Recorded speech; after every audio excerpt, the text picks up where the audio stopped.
प्रतिपक्ष के नेता श्री उमंग सिंगार ने जनजाति समाज को अपमानित करने वाला बयान दिया है, जिसमें जनजाति समाज आदिवासी नहीं, हिंदू नहीं है, इस तरह से बगैर तथ्यों के, प्रमाणों के और अज्ञानता जनित उन्होंने बयान दिया है। मैं उनको बताना चाहता हूं कि जनजाति समाज मूलतः महादेव, आदिदेव महादेव के अंशज वंशज हैं और आपको विदित है कि उन्हीं की तरह उनकी जीवनचर्या और महादेव, आदिदेव महादेव कैलाश पर्वत से लेकर उनके जितने भी जागृत ज्योतिर्लिंग हैं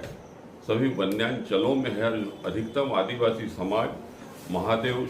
शंकर भगवान का उपासक हैं। जितने भी हमारे गोंड राजाओं के किले हैं उसमें आद्यकाली कंकाली की प्रतिमाएं और भगवान शिव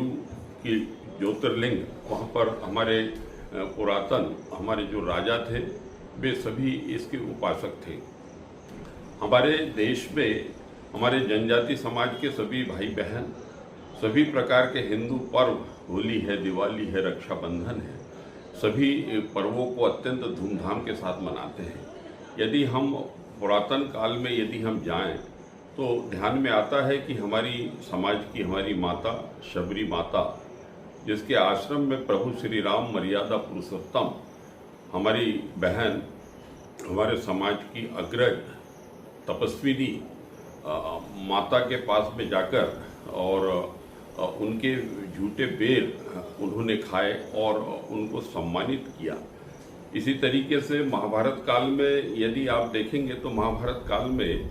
कुंती पुत्र भीम ने हमारे समाज की ही एक बहन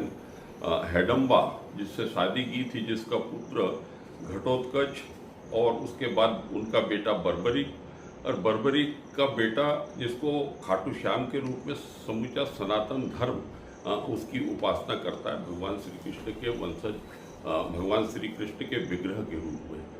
जनजाति समाज जो है प्रकृति पूजक है। जल है, नदियां हैं, पर्वत है, पहाड़ है, पेड़ है, पौधे हैं, सभी का पूजन वंदन करता है। हमारा आदि ग्रंथ ऋग्वेद, जिसमें कि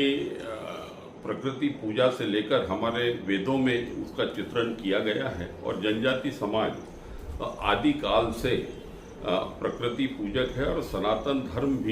में भी पंचाग्नि विद्या से लेके पंच तत्वों के पूजन से लेके सनातन धर्म से एकात्मता का उसमें हमको संदेश मिलता है।